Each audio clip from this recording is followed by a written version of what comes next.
All right. I love that we're back on YouTube and it just says you're live because now I know I'm live. Well, howdy, howdy, howdy. Welcome back to MCubed. I am Harris, your host, and today we have our very first Cinema Scoop Wednesday, which is essentially the same thing as Movie News Monday and Film News Fridays, but they're on Wednesdays because we do Monday, Wednesday, Friday film news nowadays.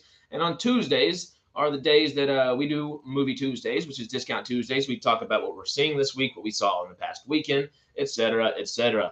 And Thursdays are our Theater Thursdays, which are pretty great.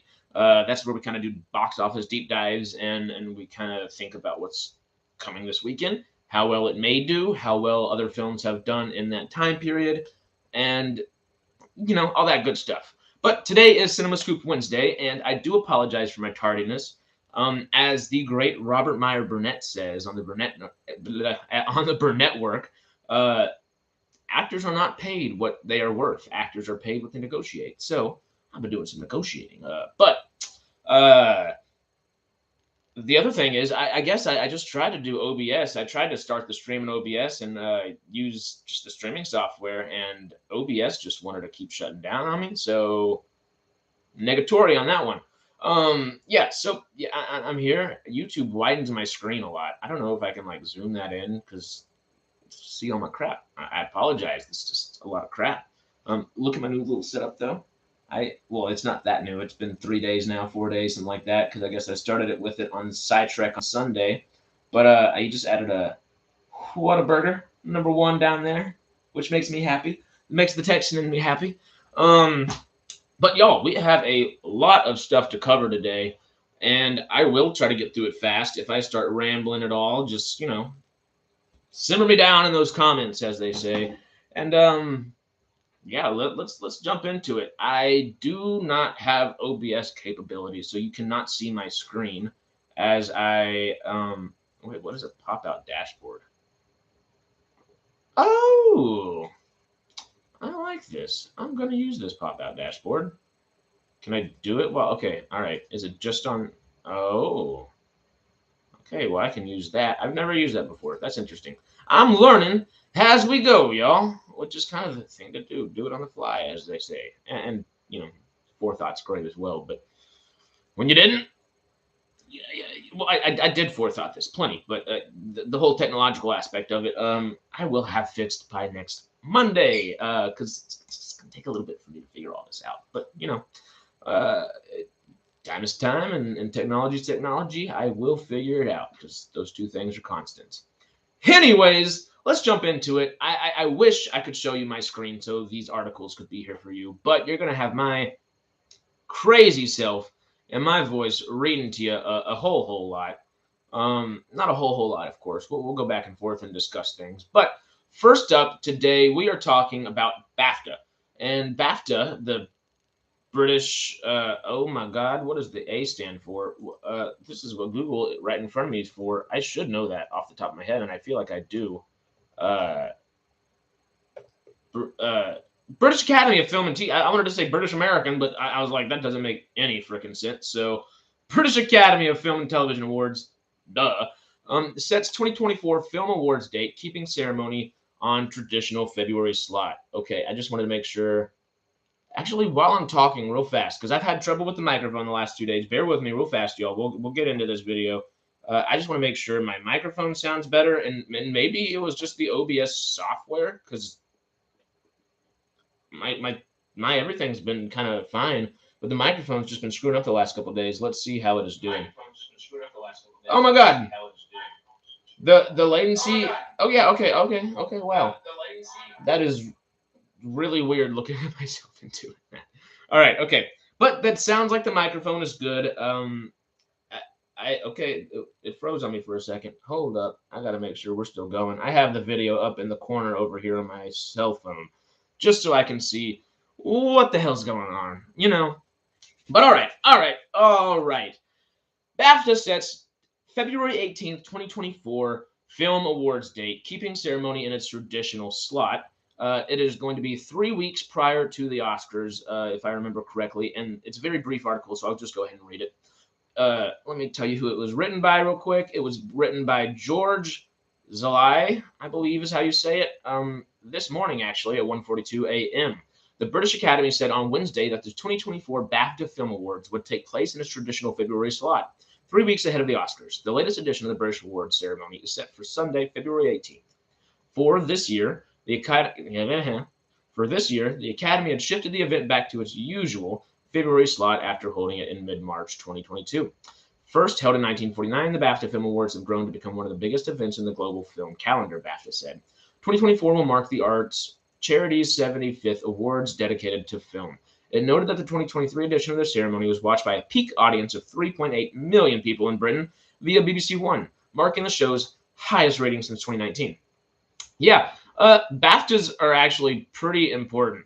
They are the Spirit and SAG awards, I think, are really the three that you want to look out for prior to like Oscars and stuff like that, because that'll give you your real good contenders, and sometimes it's not always the same actors and actresses kind of getting the awards, and that kind of really makes these things interesting going into the Oscars, because those three events are, and a couple more besides those, of course, but those three particularly are really good at kind of helping you gauge what the Oscars and the Academy are thinking. So anyway, let's keep going on. There's just a little bit left. In addition, the awards show drew more than 9 million views of BAFTA social media content and also aired internationally. Voting for the winners takes place over 3 rounds by the Academy's global voting film membership, comprised of more than 7,500 industry creatives. I understand that it is a global voting membership, but it's British. I feel like people in the UK, maybe just Britain itself, should be allowed to vote on that. Maybe. I guess the Academy in the U.S. has like American voters and British voters in here and so on and so forth. But if it says British Academy, you would think. I just smacked my microphone, so you're welcome for that very loud noise. All right. So, that's kind of all I've got to say about that. I just thought it was interesting because that is something that you really do want to keep your eyes out for, especially if you are following film things. It's honestly more of a fun award show than a lot of the others. I do enjoy the BAFTAs, and I don't watch them very frequently either, but it's kind of like an Emmy for me, where I'll watch it kind of every other year. If I'm paying attention while it's on, I'm watching it. If I'm not, I'll see it tomorrow, and I'll definitely look at those news headlines, because that's just what I like to do. But anyway, let us keep on rolling on. And next up on our list, I've got a few of these we could go on. Let's do. I don't have the article pulled up for this one, so I'm just going to talk about it very briefly. Citadel, Amazon Prime's Citadel. Joe and Anthony Russo, the Russo brothers. Citadel. It looked good, I thought, whenever I saw the first previews. It didn't look great, but it looked good. And I was hoping it was going to be really good. I never watched it because I did not hear good things like immediately. I guess I realized it was out like 2 or 3 days after it was actually out. And the couple things I heard in that time were not very good. So it's still a show that I would love to go back and kind of check out, just because I do like spy thrillers, and I have a little bit of a guilty pleasure with The Gray Man and things like that. I saw The Gray Man in premiere on Hollywood Boulevard, and that was really fun, really cool, and I like that kind of style of filmmaking. It's not necessarily artouristic, but it's not even like James Bond or Bourne Identity kind of grounded spy thing that's just really cool. It's just kind of its own little fun thing that is grounded, but not that grounded. And I guess I'm discussing Gray Man. I'm not positive if the Citadel fits into the Gray Man's world-verse, spy-verse that the Russos are putting together necessarily, but I would imagine it does. Quote me, or don't quote me, actually. Tell me in the comments if I am right or wrong there. Howdy, Shelly. Hope you're doing well. Hope you're having a great Wednesday. There's a lot to talk about today. So I will go ahead and keep this one going quickly. Citadel, Amazon Prime. It looks like a decent action thriller kind of show, but it has not been successful, I think, because of word of mouth in the U.S. I was really interested in it, and then I heard a bunch of people say, or a couple people say, which kept me from ever clicking watch. I never pressed play because of that. Now, it has been phenomenally successful in India, where Priyanka Chopra Jonas, one of the two leads, is from, obviously. And India is a huge market. Bollywood and Tollywood are huge markets, and they are kind of bridging the gap and coming into the Hollywood market itself a little bit more nowadays. So it's nice to see Hollywood go to them as well. I don't really have too much more to say about that one, to be honest. I'm intrigued by it. I'm intrigued by it. And that's about that, you know.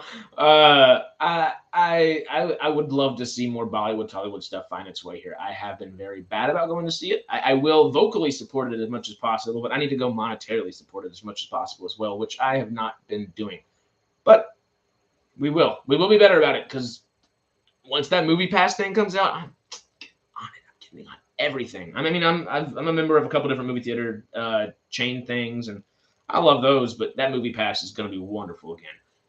Anyway, let us keep this thing rolling. And next up, let's talk about, let's do this one.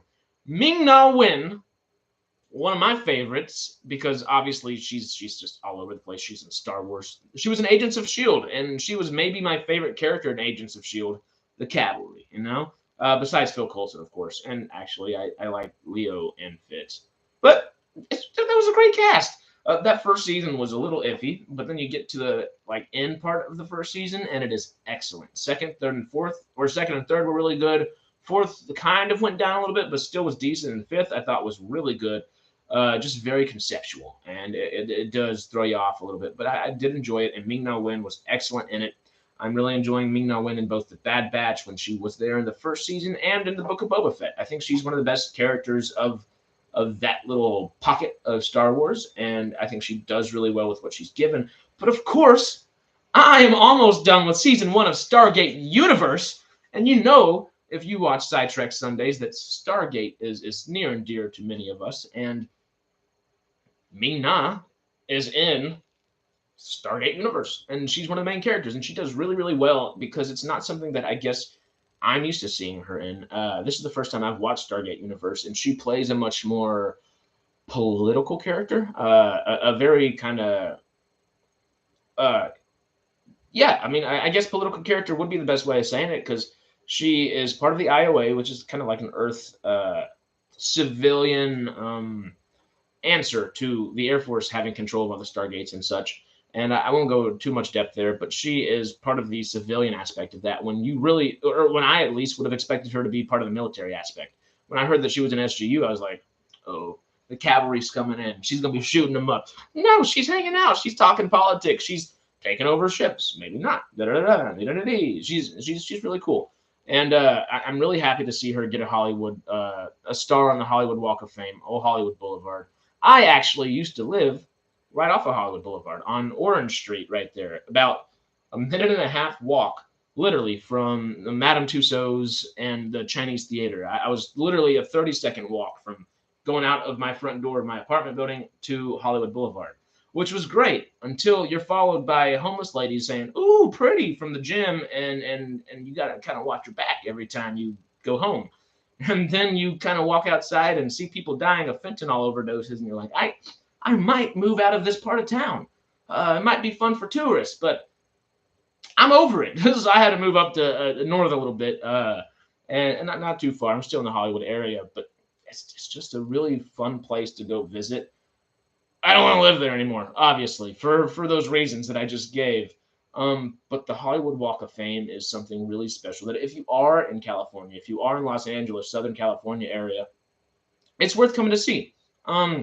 The whole world knows about it. The whole world has kind of that mental imagining of it. So put the real life image into that mental image too, and meet those in the middle. That being said, let's just read what they said about her real quick. I have not read this article because I can talk about Ming-Na Wen all day. I love this woman. She is Mulan. I mean, I'm not live action Mulan, but she's my Mulan. You know, her and Eddie Murphy. Anyway.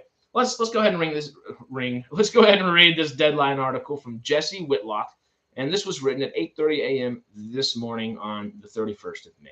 So, Ming-Na Wen yesterday received a star on the Hollywood Walk of Fame, and today she's teamed with compelling pictures in a documentary series about Asian American food culture. Ooh. In the sweet and the sour, Win will take a celebrity guest on a deep dive into a subsection of the Asian and Asian American Pacific Islander community through its relationship with food. I like food.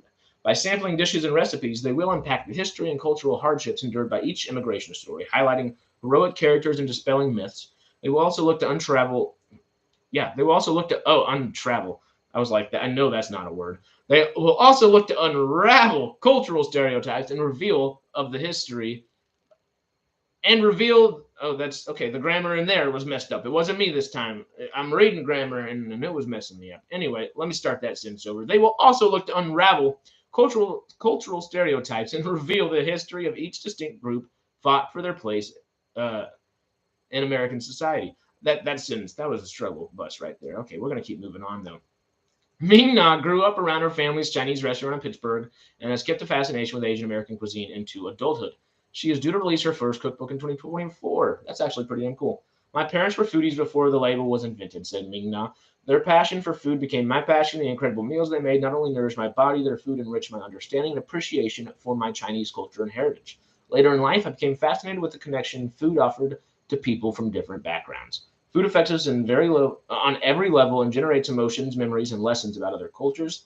I am excited to collaborate with Stephen Garcia and his team at Compelling Pictures to explore the vastness of Asian cuisines. We share the same passion to spotlight the histories of these dishes and stories of how they become part of America's culinary landscape.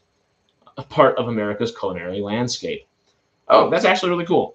Because I mean, Asia's a huge freaking continent. And, we as Americans do, and not necessarily Americans, we have a Canadian in the chat, and I know we got some British people listening to us as well every now and then. So we as Westerners, maybe a better way of saying it, kind of put Asia into like China, Vietnam, Japan, and Korea's, and maybe that's kind of like just our initial thought. But I mean, there's Malaysia, there's Taiwan, there's Thailand, there's a whole mess of things in Oceania and a whole slew of different cultures. I mean, Polynesian foods, by definition, Asian food, and there's a whole lot of stuff out there. So that's really cool. And Ming Na Wen's a cool lady, so that'll actually be really fun to watch her do that because she's badass. That's why I expected her to be like a badass character in SGU. So I'd like to see her kind of dial back a little bit. And, all right, I get to be me. I get to hang out. You get to hang out with Mulan cooking food. I mean, sounds like a good time, right? Can we please have Eddie Murphy as a guest on one of those episodes? Because I will watch that show 100,000% if Eddie Murphy's there too every now and then, or just once. I mean, Eddie freaking Murphy, he's the man. Anyway, I'm very happy for Ming Na Wen. I believe it's about $45,000 to put a Hollywood star down on the Hollywood Walk of Fame, and hey, it's worth it if you're at that level of talent. When she's been the level of talent she's been for as long as she's been and done the things that she's done without necessarily getting the recognition that she deserves for it, it's nice to see that recognition get recognized. I couldn't find a good word for there. But yeah, it's good for that recognition to be recognized. It's good for Ming Na Wen to do all this because I'd love to see her in more things. If they do a Book of Boba Fett season 2, can we call it the Book of Fennec Shand? Because realistically, she was doing all the heavy lifting.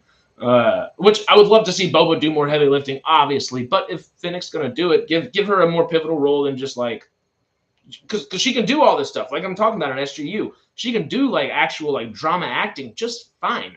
I want to see her be badass, but I want to see her do like some dramatic acting as well. Come on. All right, so let's keep rolling down because I'm really kind of actually taking this one slow, which I usually do not do. I usually go fast, and I am still rambling on, but I guess we do have a lot to talk about. It's been 2 days. Monday was light because it was Memorial Day, but Cinema Scoop Wednesday is hitting it hard today, and that's good. That's good. Next up, though, we have another Prime Video television series to talk about. This time, it is not Citadel. It is not a spy themed show. It's not thriller-esque whatsoever. It is funny, and one of the most popular comedies ever being remade for Prime Video in Australia. And Ricky Gervais and Stephen Merchant have allowed The Office to get another remake, this time in Australia. And it's going to be a female-led cast as well. So obviously, you're gonna have people be like, "Oh, that's woke, female-led cast, all these different type of things," and it has the potential to be that. It has the potential to be just kind of BS and like, all right, shoehorn it in because there's been a multitude of Office spinoffs. If you didn't know, there's a bunch of different countries, and Ricky Gervais and Stephen Merchant are very okay with that. Same thing where if you watch the original version of the UK Office, the first episode of the United States Office with Michael Scott and everybody in there is the exact same episode, just with a different, like, not necessarily tone, even just different aesthetics. That's all. Different cast of characters and aesthetics. That's about it. And every single Office spinoff there's ever been, one of the rules that they have to follow is they have to have that pilot episode that's the exact same pilot episode. So we're going to get at least the same pilot episode, and after that, the series becomes its own. Let me pick up this article. I don't believe it was the longest article, if I remember correctly. It is pretty short, so I'll go ahead and read it real quick as well. This is also by Jesse Whittick, and it was also done this morning, but at 1:08 a.m. Jesse, you are staying up. Wow. Because didn't the last article go at like 8 a.m. or something like that? That's a sleep schedule. Wow. Anyway, Prime Video Australia is remaking The Office as a female-led comedy starring stand-up Felicity Ward in the role Ricky Gervais first made famous. Gervais's David Brent will become Hannah Howard in the series, with Ward putting her own spin on bad team management at packaging company Flinley Craddock. That's a funny name. Flinley Craddock. When she gets news from head office that they will be shutting down her branch and making everyone work from home, she goes into survival mode, making promises she can't keep in order to keep her work family together. Ward is best known as a stand-up in ABC series and as a stand-up and for ABC series Spicks and Specks and the Ronnie Johns Half Hour. She also appeared in Wakefield and the In-Betweeners. Additional cast includes Edith Poor, Steen Raskopoulos, Sherry Sebens, Josh Thompson, Johnny Brew, Brew. I don't know. I said what I thought it was pronounced as. Pallavi Sharda. How can I say Pallavi Sharda better than Johnny Brew? But whatever. Susan Ling Young and Raj Labaid, Lucy Schmidt, and Faraz Durrani. Yeah, I got a couple of those harder names a lot better than Johnny Brew. Anyway, this is the 13th remake of the show. Hey, that's what we were just saying. And the first to have a female lead. Oh, it's the first. Interesting. In the U.S., Steve Carell's Michael Scott is one of the sitcom's most famous characters. There have previously been remakes in France, Canada, Chile, Israel, the Middle East, and Poland, where a third season has just been ordered. There's been a bunch of others, too. The Office Australia will launch globally on Prime Video in 2024, excluding the U.S. BBC Studios Australia, New Zealand, and Boonya Entertainment are attached to the 8-part show, and 8 weeks of filming is due to start in Sydney, Australia in June. We are thrilled to be bringing one of the biggest comedy franchises ever made to Prime Video customers in Australia and around the world, said Sarah Christie, Senior Development Executive, Prime Video Australia. It is an honor to continue the international comedy legacy of The Office locally while introducing new, quintessentially Australian characters. We can't wait for audiences to meet Hannah Howard, the first female boss The Office format has explored. I almost went into an Australian accent when I said Australia. I was like, oh. But let's do this last one. No, I'm not going to do that. Let me practice my Australian accent before I start diving into Australian accents on here. Gervais, who co-created in the original BBC series with Stephen Merchant, added, "I'm very excited about Australia remaking my little show from the turn of the century. Office politics have changed a bit in 20 years, so can't wait to see how they navigate a modern-day David Brent." Yeah, Office politics have frickin' changed in the past 20 years. That's the truth. I'm 24 years old, and I've seen it change, I feel like, 4 or 5 times in my lifetime, and my working life is even less than my actual life at the moment. So there's been a lot going on, and especially the last 2 or 3 years, working has completely changed. It's 180 in the way we even think about it, like legitimately, like oh, they get sent home to go work at home in the office. That's going to be interesting, and where I feel like everything else could really lead to cool kind of because if it was in the office and not at home, it could be kind of like a startup in a way. They could, I mean, obviously it's not a startup because it's a failing company, but they could reinvent themselves and act like that. Or, I mean, they're going to have to find a way to reinvent themselves one way or another. Maybe the first season is all online. And I don't know how they would do that and do it well. Of course, you can go back and forth between people's like, it'd just be hard. I'm trying to imagine and envision what they do, like different scenes, and the way you would cut between them. Like, oh, you got the whole office on the Zoom call, but then you see someone's like particular husband or wife in the back, uh, vacuuming, and it's really loud and it's distracting or something. So then the camera like zooms in and it pops you back into like their room or something. I don't know exactly how they'll go about that. There are some interesting and creative ways and things they could do to combat just being stale in that like Zoom call kind of thing. Because if it's just a Zoom call type of show, I'm already checked out. But if it's not, I could be intrigued. It's Always Sunny in Philadelphia. I think we talked a little bit about either yesterday or the day before. It has 2 episodes coming to air in the next couple weeks or so for season 16, and I am ecstatic about that. So, and we talked about The Machine and About My Father and a couple other things like that, and just comedy movies and their basis in our culture at the moment. We need more comedy, like legitimate comedy that's just funny, and TV's been a good place for that. But I don't know if there's anything besides It's Always Sunny that is really like good comedy on TV right now. Sitcom wise, I mean, if you can think of anything that like that's airing right now, let me know. I may or may not agree with you, but I can't think of much. It's Always Sunny, What We Do in the Shadows, Only Murders in the Building. Those are my big 3 that I watched for funny. Can't think of much else. Anyway, we'll keep going, but The Office. Let me know what you think about that. Are you excited for a female-led cast? Let me know down below. Are you excited for another remake of The Office? Let me know down below. Because that's just, it's interesting. The 13th, the lucky number 13 or unlucky number 13, depending on who you are. You know, I know Shelly's in this chat with me. She loves ghosts and stuff, so 13 is a good number for her. I'm an actor, director, producer. Blah, blah, blah, blah, blah. I live in LA. 13 is a good number for me. But, you know, if you work in a hotel, you probably don't like the number 13. It's just comes with the territory, you know. But it's intriguing. 1 in the chat for like I'm pumped. 2 for actually let's do ticket or skip it. Are you gonna ticket? Are you gonna skip it? Or are you gonna go in with some trepidation for that one? Right now I'm at trepidation, but I could easily be swayed either way depending on more information that we get. But that being said, let us continue on.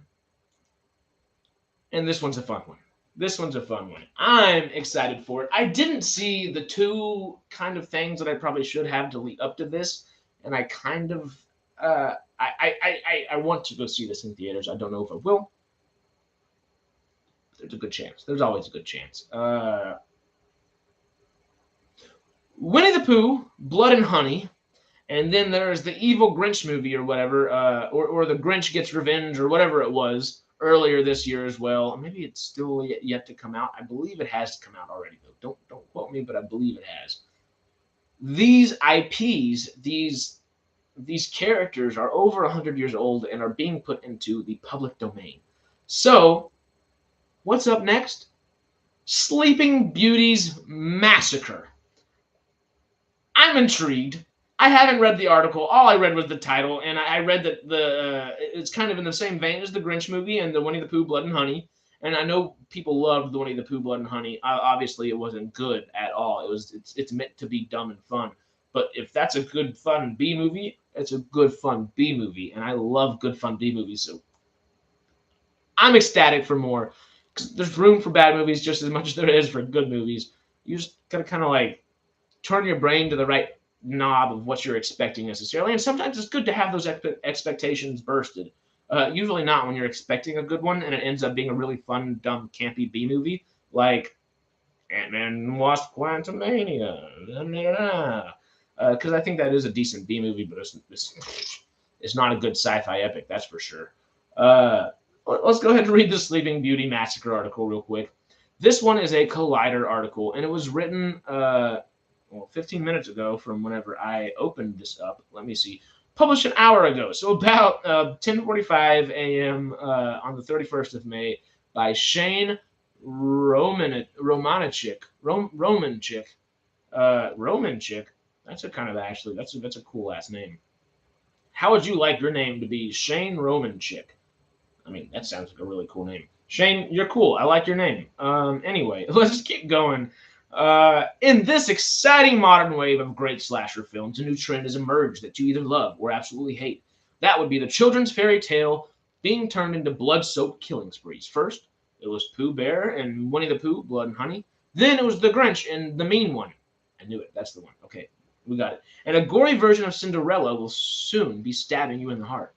If you thought it would end there, you might want to fall under an eternal sleep because a horror version of Sleeping Beauty is in the works. Reported exclusively by Bloody Disgusting, Sleeping Beauty's Massacre from Champ Dog Films and ITM Studios will start shooting this August in the UK. What's Sleeping Beauty's Massacre about? God, what's Sleeping Beauty's Massacre about? That's a lot of everywhere.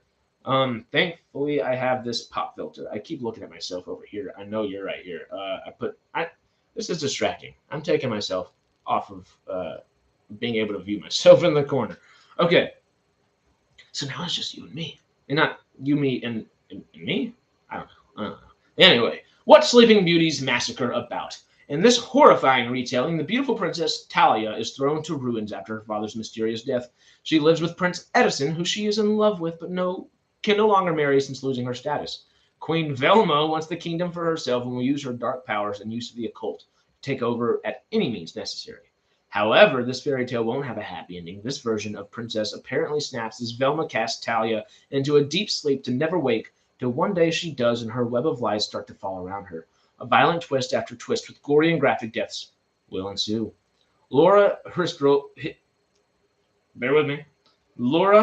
Christovia will stars Princess Talia alongside Leela Lasso, Leah Glader, Robbie Taylor, Sophie Rankin, Charlotte Coleman, and Judy Cherniak.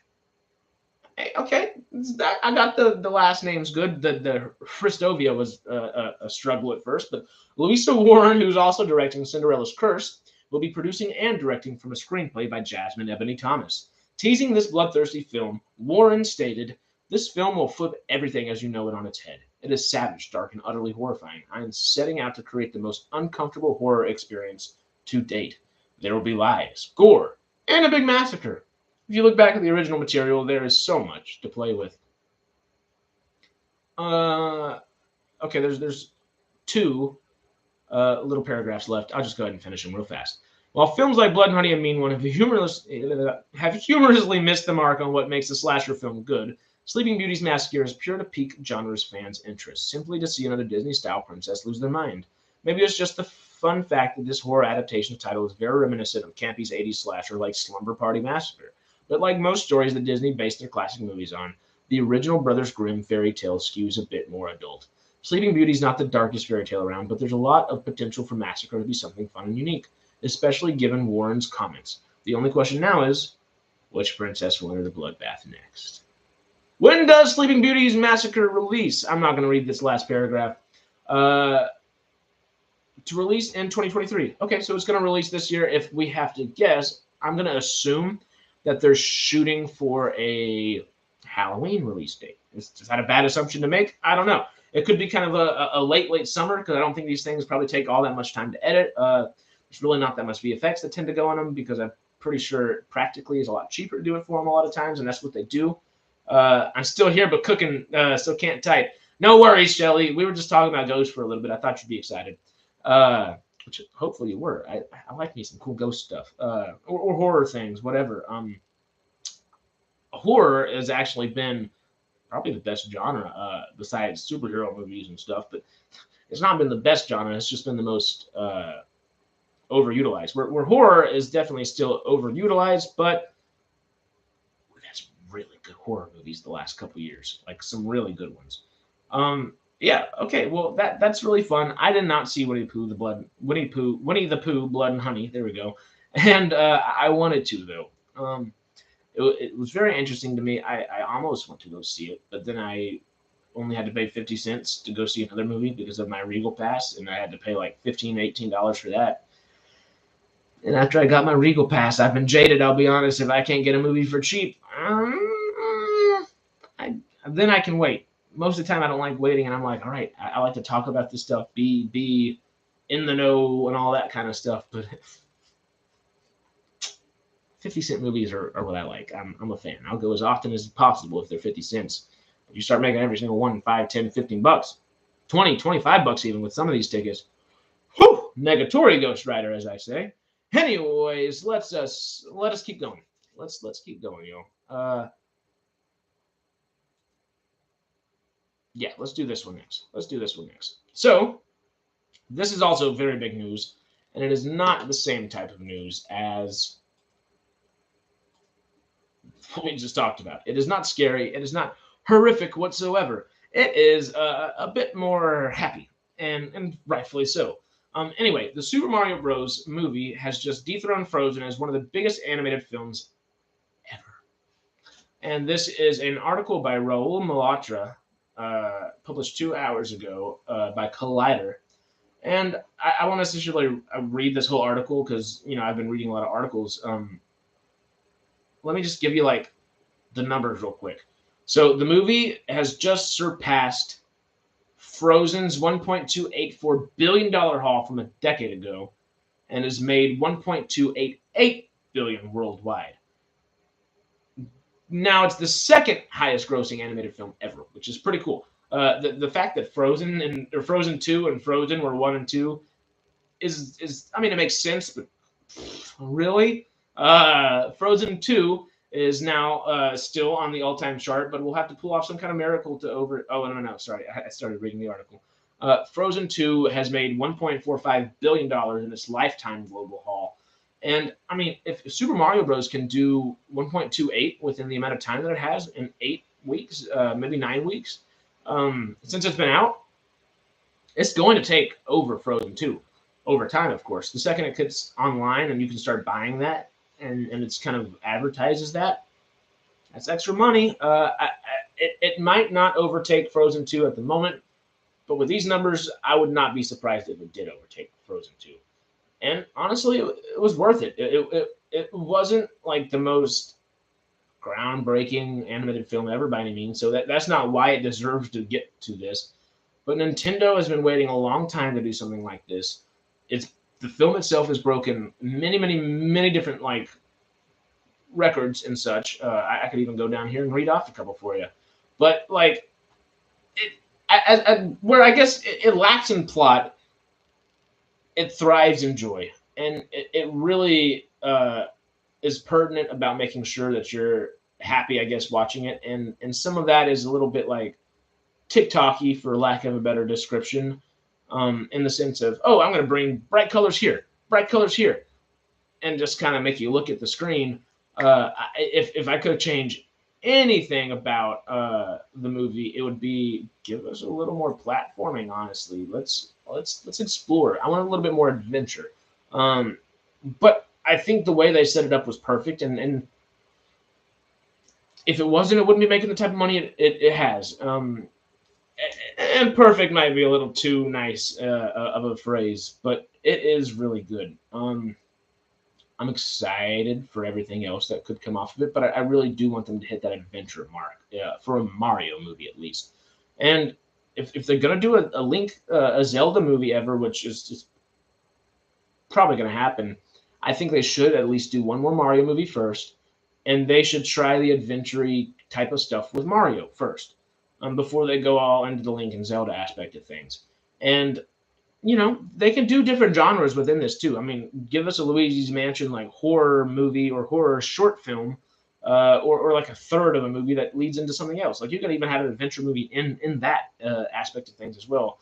It's more of like an exploring a house type of movie, but you know what I mean by that. And there's a lot to do. I like, and I really like Super Mario Bros. For what it is, but it's laid the groundwork. I would like that potential to be grown to the way that they set it to be grown. You know, they put really good little patches of grass there. They put some nice compost down in there. It's got good soil. They have really well alkaline pH'd water, just perfectly, just for this beautiful little plant to grow. And if it grows into a chomping Venus flytrap looking plant thing that I can't remember what the hell they're called right now, that's bad. Good. The better for all of us. You know, that's just kind of what we want. It's been around for a long time, 40 plus years. We all know Mario. We all love Mario to a degree at least. And you know damn well we've all played it. So give us something that brings us back into that, because there were moments that really brought us into that. I would love to feel like I'm playing Mario. Like you wouldn't necessarily want to do it that way, because you could do a TV series out of that, but that'd be way too expensive a TV series. I don't think they should go the TV route at all. Nintendo, do not go the TV route yet. Give it another decade before you even think about TV. 7, 8 years, but a decade. 7, 8 years to a decade. There you go. But I mean, they could go like, there's always 7 worlds, and then you get to the 8th world where Bowser is. You could have 7 movies of adventuring before you get to Bowser's world, if you want to do it that kind of Avengers kind of a route, and have it linearly kind of blah, blah, blah, blah, blah. Or you could do 3 worlds, and then 2 worlds at the very end, and have those 2 really hard worlds take up your kind of final movie. And have the whole kind of climax and then third act happen in Bowser's castle and Bowser's world and all these different things. And that's just Super Mario Bros. That I grew up with, the first DS version that I'm thinking of. Go old school and bring back some of the older stuff too, like they did with this last movie. There's a lot of things they could do, and they went new school with a lot of stuff too, but there's so many things they could do. And as long as we work our way into Mario Galaxy, and I have a guilty pleasure for the Mario and Rabbids game. I've played, I think, 2 Rabbids games in my life, and then I had to get the Mario and Rabbids little platforming is not the right word. It almost feels like a mobile game on your Nintendo. You set up squares, and it's like a tactic game. I know what it's called. I just can't pop it off the top of my brain right now. I'm not the most video game savvy human being in the world, but I enjoy them every now and then. And the last Mario game I bought was that one, and it's a guilty pleasure every now and then. You know, it's really good when you have people over and you're like, okay, 2 people at a time, tournament this, tournament that, a couple points, and a nice Mario tournament. Life's good. But that's kind of all I got to say for Super Mario Bros. I am very happy for it. I would take a while before I got into TV, and I would take a little bit before I went into Zelda and Link and Mega Man, any of these different things that they have. Because they have a lot, and they could do a lot. They have options as well. I don't know. I'm really excited for all of it, but I'm very hesitant with it all, just because, I mean, everything's so oversaturated now. I just don't want that to become oversaturated as well, which is likely to happen already, because the film itself was oversaturated in a color version. You know what I mean? Like in a coloration aspect, the film was very saturated. Not necessarily oversaturated, because that's what Mario tends to be, but it fits the bill. Anyways, let's go to our last article from old Collider here. If you didn't notice, I think I went Hollywood Reporter first, and then Deadline. Now we're going Collider, and we're gonna finish it off with our 2 meatiest articles. So be prepared for those. But those will have good discussions. This one's quick, just because, you know, Star Wars, baby. And I think I might make a video about this for Jamie over on the Sidetrack channel, because I am your Star Wars curator over there, and I have yet to make a Star Wars video for a little bit, and I need to do that. I need to get to one once a week. So if y'all have Star Wars questions, ideas, thoughts, to hear some cool rumors or anything like that, I don't necessarily want to be like a scooper for Star Wars or anything like that. The goal is to kind of just give you the news as it comes out over there with Star Wars. And of course I do that briefly over here, but I can kind of go in depth on specific topics over there. So if you have topics in Star Wars that you would like me to go over, shoot them, and I'm going to go over them on Sidetrack Sundays, and we do live streams over there. And of course, if I do these videos, it'll come out as I get them to Jamie to edit it and all that kind of stuff. But let's go ahead and talk a little Star Wars while we're thinking Star Wars, huh? So here's how many episodes are in Star Wars Skeleton Crew. I don't need to read this whole article, although it was a Collider article written by Shrishti. Okay, who wins? Comment section below. Oh God, what was his name? Shane. Oh, it was something like that. Who wins with cool name? Shrishti or oh, what was the last cool name? Shane something. Who wins in names? The last cool name guy or Shrishti? Because those are both fun names. Anyways, let's keep it going. The first season of Skeleton Crew is yet to make a debut, but it will have 8 episodes, according to co-writers and co-creators Christopher Ford and John Watts. I was putting names together there for a second. I won't read much of this article. I'll just give you kind of a little where it says what to expect from Star Wars Skeleton Crew. Skeleton Crew is billed as an 80s style coming of age adventure that follows a group of stranded kids trying to find their way home. The ragtag group of youngsters will be accompanied by Jude Law, whose character details are still kept under wraps, but since he's the face of the most marketing material, it's quite possible that he's playing a Jedi. The series is produced by Dave Filoni and Jon Favreau, the creative masterminds behind all Star Wars Disney Plus series. Speaking of the Skeleton Crew previously, Favreau revealed that the show will transpire many genres across episodes. It could feel like a Western, a samurai film, or even a World War II film. He explained, with Kathy Kennedy running Lucasfilm and John Watts and Chris Ford came in and talked about wanting to do something that feels like an Amblin movie and has that tone, it's like you're speaking right to the person who was there and knows the 11 herbs and spices that go into it. Yeah, I mean, that's true. Star Wars Skeleton Crew is expected to drop sometime this year. Watch out for the space for further details and check out our conversation with Filoni below. And Filoni is God Emperor Dave Filoni, of course. I love that dude. He is George Lucas's protege, and I'm so happy he has creative control over a good portion of Lucasfilm. With the Amblin side of things, though, if they really want it to be Amblin-like, there's nobody better to do that under than Kathleen Kennedy. Where she's not perfect by any means, and there are definitely gripes that are deserving about her. She is excellent when it comes to Amblin type entertainment, and I mean, there's a reason she produced so many of those movies alongside George and alongside Spielberg. There's many reasons, and if we get that kind of a tone, that vibe, I'll be a happy camper. I'm just saying. Jude Law is a great actor. I think the younger cast that has kind of been brought up around him, from what we can tell at least, they're talented little kids, and I'm ecstatic to see their careers and lives grow, of course.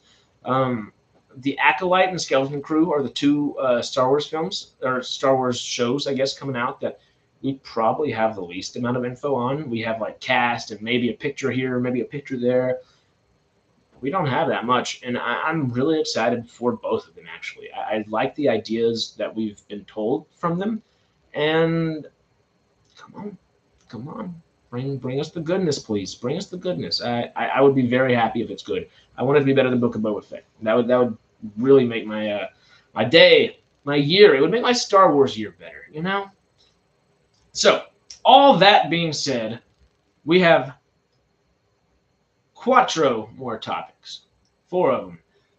2 of them are more me just kind of rambling, and then 2 of them are more articles. So let me go ahead and do the 2 that are just rambling real quick, because the articles I actually feel like will be longer, because these 2, there's more of just brief kind of, we'll discuss. They're discussion points, as they say.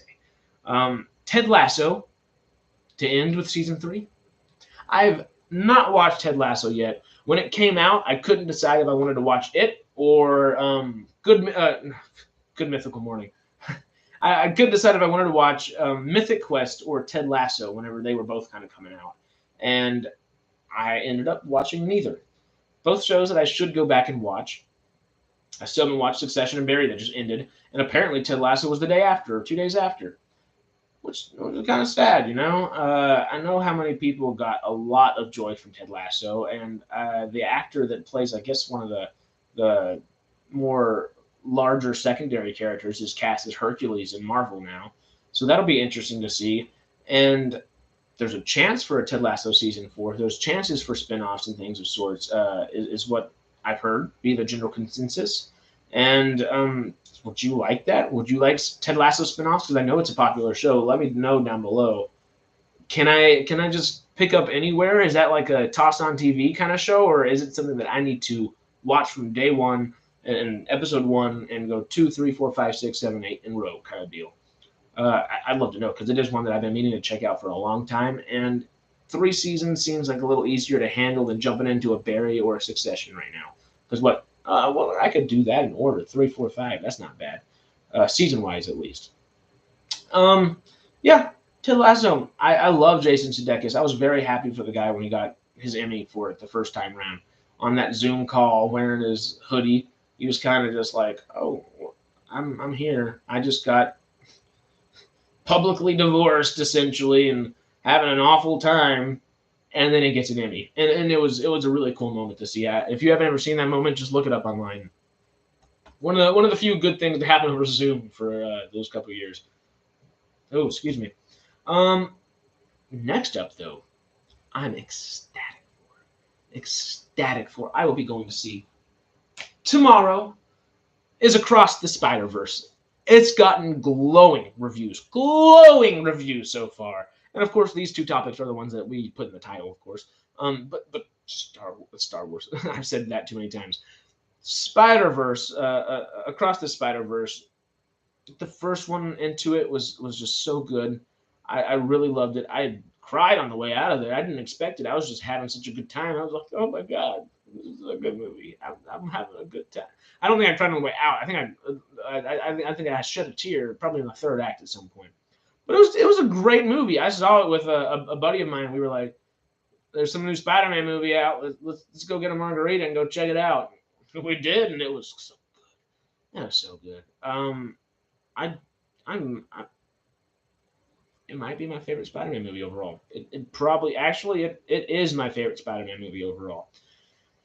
Spider-Man or Spider-Man 2 would probably be right behind it, and Amazing Spider-Man would be up there too. I think Tom Holland makes the best Spider-Man and Peter Parker combination, but all 3 of his films are decent, above average, but they're good even. I just don't feel like I like them as much as the first Amazing Spider-Man or either of the first 2 Spider-Mans. And definitely not as much as Into the Spider-Verse. And I'm ecstatic to check out Across the Spider-Verse because it supposedly has a couple cameos, so we might get a couple people that we just discussed in there, as well as a lot of other different things in that Spider universe. And there are a lot of Spider people going on, and they're all actually very well written characters. I'm pumped for it. Are you pumped for it? Are you as excited as I am? Are you gonna rewatch the first one before you go see it? Or are you just gonna go dive into it? I've kind of been debating that myself. I'd love to take the 2.5-2-ish hours to watch it. I mean, I was about to say I'm super busy right now, but my busyness is just cleaning. I've reorganized and reshuffled and everything around my house. If you can't tell from, you know. So while I'm doing that, I might have it on the background. That might not be a bad idea before I head to that theatrical release of tomorrow. Across the Spider-Verse. I'm pumped. I'm excited for it. I really like the first one. I'm excited for this one, and the third one is supposedly going to be that much cooler. This one is supposedly a lot more in depth than the first one. So where the first one's funny, this one's not supposed to be as funny, and it's supposed to still be funny, but not as funny. And it's supposed to focus more on I guess the multiversal aspect of things, which I'm ecstatic about because I mean I stream on Sidetrack all the time. I love sci-fi stuff, and multiverse is good sci-fi stuff, and it's literally within the laws of physics that we can define in real terms, true and real. Obviously, we're not hopping into different multiverses anytime soon, but through our laws of physics that we can define as of today, by all technicalities, multiverses are real. So it is a good concept for us to think about. It's a good thing for the general public to have on our brains, especially as we get into whole AI, Neuralink, et cetera, et cetera. That's a whole different. That's a whole few different topics to talk about.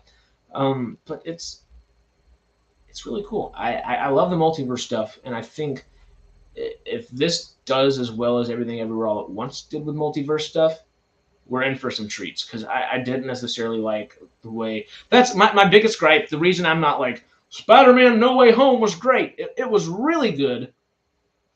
But the multiverse stuff was just, yeah, it was half-assed. It was half-baked. And same thing with Multiverse of Madness. I do like Multiverse of Madness a lot, and I kind of have it as a guilty pleasure. But the multiverse was so lackluster there, it wasn't even funny. It kind of hurt. But there's potential. There's potential. And if Sony can actually, because I have not been a fan of, obviously Morbius, but I don't like either of the Venom movies. I love, I almost said Eddie Brock. I love Tom Hardy as a performer, and I love the Eddie Brock character as well, and the Venom character. But it's those movies don't do it for me. I understand the tone and the vibe and the aesthetic they're going for, but not for me. I don't know.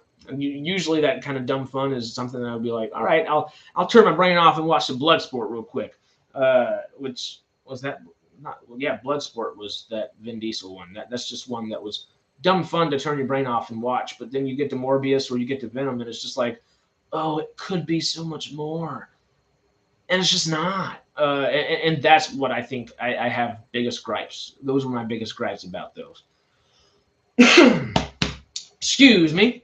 Okay, so these are our last two topics, and we are going to read a decent article, 4 or 5 paragraphs here, and just have a couple discussions real quick. This was written by Matthew Baloney and Eric Gardner on Puck. And Puck is like literally the leading like industry news and stuff like that. There is Deadline, Hollywood Reporter, Collider, all these different things. But all of those people are all subscribed to Puck. Anyway, let's dive in. So this is a Matthew Baloney article, I believe, and it also said Eric Gardner. That's a good question, right? I didn't even say the title. It is answering itself in its first thing. How much is the television series Yellowstone worth? An $80 million lawsuit brought by Ron Burkle against the Texas buyout shop has led to a counterattack and questions around how Burkle got a piece of TV's biggest show. All right, 1 second. I got to clear my throat. I did not want to make those noises on camera, so I had to tune out that microphone right quick. Yeah, hold up. Getting back to the article. Here we go. Okay, so all that being said, that's a good question, right? How much is Yellowstone worth? It's linear TV's #1 series despite airing on Paramount Network, an outlet that few could name or even find, and it spawned the hit streaming spinoffs 1883 and 1923, with more on the way. It's not Law and Order or even NCIS valuable, at least not yet, but on Tuesday, an LA judge is scheduled to hold a key hearing in an under-the-radar legal fight that could expose the Yellowstone windfall, as well as provide new insights into the machinations of various executives after the downfall of old Harvey Weinstein. This all stems from a fraud and a breach of contract case brought back by 2018 by investor Ron Burkle against Lantern Capital Partners, the Texas buyout shop that took the Weinstein Company assets out of bankruptcy during that chaotic period after Harvey was accused of multiple rapes. Burkle, a friend of Harvey, was a big TWC investor, so he thought his Yucapa shingle had the inside track on the deal. Then Lantern appeared interested, so Burkle allegedly considered a partnership. But the New York Attorney General threatened to block any deal. TWC filed for bankruptcy, and Lantern allegedly used confidential, I can't speak right now, allegedly using confidential information obtained from Yucapa, acquired TWC's assets for $289 million and cut Burkle out. Burkle was furious, so he sued Lantern and Spyglass, which bought the TWC library and eventually engineered a transaction that laundered the Harvey stink and deposited the films, minus some big assets it lost in the process, like Paddington and the Boys in the Boat, which Clooney is now directing with Lionsgate, screwing some creative partners in the process. That's another article. Okay, I'm going to have to check that article out, too. The Burkle suit claims Yucapa had a side agreement with Lantern that gave it fees from the TWC deal. That amounts to an $80 million or so damages claim, and the trial is finally slated for December of this year. So that's the background. Now Lantern is counterattacking, oddly by investigating how Burkle got a piece of Yellowstone. If you recall, Paramount, then Viacom, and TWC initially partnered to co-finance the show, and TWC had the relationship with co-creator Taylor Sheridan, with whom it had made the film Wind River. Wind River is a great movie.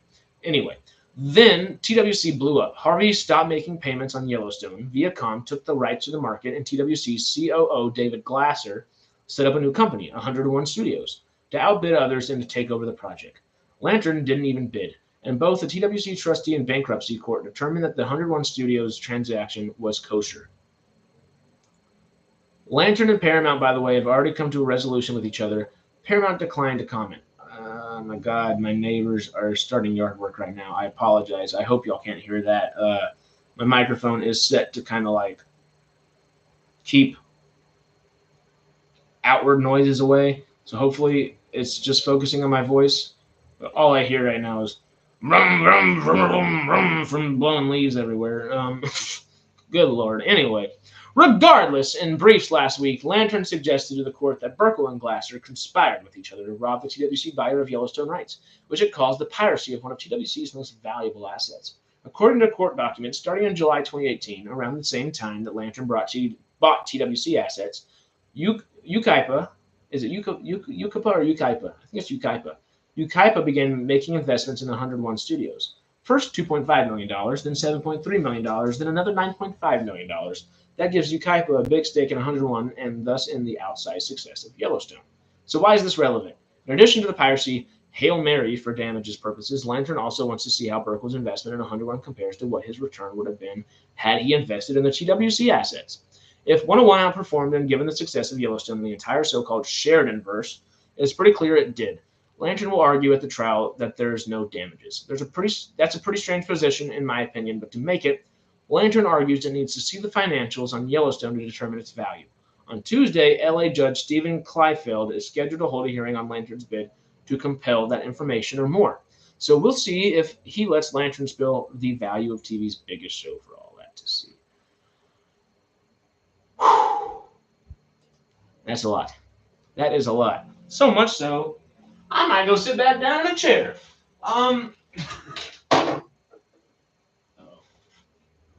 I cannot afford to knock down things over here. This is my fancy table. It's my fancy table. Yeah, I don't know exactly what to think about that one. I may have to sit with that a little bit more. If you have thoughts, let me know down below. If you're watching this post live stream, please let me know your thoughts down below. What do you think about this? Do you think it is? God, I'm sorry. That's so loud. It's so bad. But my first thought after reading that and my initial reactions after reading it the first time and rereading it here are, it sounds like a guy meant to make an investment and wasn't able to make it. Maybe he was pushed out of it a little bit, but if he was pushed out of it, then why would he want to invest alongside the people and spend? I mean, Hollywood's weird, but I guess so that would make sense to a degree. But if you're going to put your money into something, you want to love it and enjoy it and work alongside people that are loving and enjoying it. And I guess that's never really been the case for Yellowstone. I do know that Kevin Costner is trying to get paid, $65 million an episode or something along those lines, which, sure, it might be TV's biggest thing, but $65 million an episode? What the hell? What the hell? No. Yeah, I'm not necessarily First thoughts are I'm not in the guy that's suing's camp. I don't think that makes as much sense for why he's suing. But then again, I don't truly understand the intricacies of this article. So if anybody can explain that to me better down below, let me know and let's discuss, because this is actually really interesting. I have not watched Yellowstone, and I've been very interested in watching Yellowstone. I was literally about to start play, and then I realized 1883 was coming out. And I'm just a weird person where if I can watch something in order, like I keep talking about Star Wars. I love me my Star Wars. Original trilogy, it's where I started. It's where most people start, and rightfully so. But now I want to watch 1 through 6 or 1 through 9 or whatever it may be. I like that order, and I like to kind of help. It helps my brain think very linearly, and that's just kind of how I understand things better. So yeah, I hope Yellowstone can figure some of this stuff out because it is a very successful show. It's about to start a spinoff show, and there's some drama around it, and I think maybe this might be just as much of a reason why Yellowstone is stopping, and a spinoff show might be starting just as much as Kevin Costner being kind of given the boot for trying to request way too much money. I understand people are like, well, you can't have this Dutton family or whatever without Kevin Costner, and I'm sure his performance is wonderful. I'm sure the guy is bringing everything he can to the role. It's Kevin freaking Costner, you know. Take the Tom Brady route, you know. Get paid less so they can make more and make things better, and then you get paid more by go do some commercials. I don't know if you want that much more money. You know how much money Kevin Costner would be paid for getting a commercial, a line of something? Give him like some boot commercials. Like let Ariat go get them for boots and shirts or something, or Tacovas or whatever. I know most of y'all probably don't know what I'm talking about. Those are more country brands per se, but let Carhartt go after him. Who knows? I mean, there's a perfect market for that, and he could be making that $65 million in half the time with 1/10 of the effort if he did it right, you know, and instead of just trying to be a drama queen. And I understand being a drama queen or a drama king. It's what we all moved to the city for, and it's what Hollywood people tend to do. But it ain't necessary. People are human beings, you know, and your worth is never that much more than them. So sorry if you want to be paid half to 2/3 of what the budget of what you're filming is, like, why are you there? Just take a percentage. Just say, hey, I don't want that money now. I want the percentage. Be confident in what you do. And obviously he's confident in what he does, which is why he wants the money, but that's a heavy asking price. Go that Tom Brady route is all I'm saying. Okay, but now we're going to go to our last and final topic. We are about an hour and 10 minutes-ish, hour and 7 minutes, so we are going. This is another one. Actually, I'm going to save this one. I'm going to use it on Friday. Let's talk about this Friday. It won't necessarily be film news on Friday, but it will be pertinent. And I feel like I just like this one where I have read it already. I do. Legal Mary Jane needs someone for commercials up here. Hey, come on. I don't know any companies up there besides like Houseplant that Seth Rogen does. And if Seth Rogen's not going to do commercials for a bunch of Legal Mary Jane, you know who will? Me. I will for all of you that are coming in for the first time ever. You know, but Shelly knows, and that's what matters. Shelly and I know. Hey, I will come up and help with Mary Jane commercials any day of the week. But real quick before we head out of here, I'll give you the title of the article. It's the architect. Wow. The architect of a Korean streaming invasion. A candid conversation with Jungkook Kim, founder and CEO of Webtoon, which has become an essential content discovery platform for Netflix and other global streamers. So I have read the article. Once again, it's not one that I fully understand necessarily, so I will read it again and kind of let my thoughts process a bit more before we discuss it, because we have kind of gone over our general hour right here. I'll sponsor you, please do. I'll be there. I'll be there, Shelly. Yeah, but that's about it for me today. Friday we will delve into that and whatever news happens between now and then. Obviously, there's probably half a dozen things that have happened while we've been talking in the last hour. You know, it's a busy 24/7 news cycle, as they say. Well, all that being said, I'm gonna leave y'all. I guess if I should probably be better about promoting myself on here. So if you want to go say howdy to me, follow me on Twitter, Instagram, Snapchat, all at Harris McGrade, all right there. And sometimes I will advertise for these things on there. Come smoke with me on Snapchat. That's where we do the Mary Jane aspect of this channel as of now. And if you want more movie loving goodness, come back to MCubed, and we will. See you on the next one. Have a great day, y'all. Oh, in stream. There we go.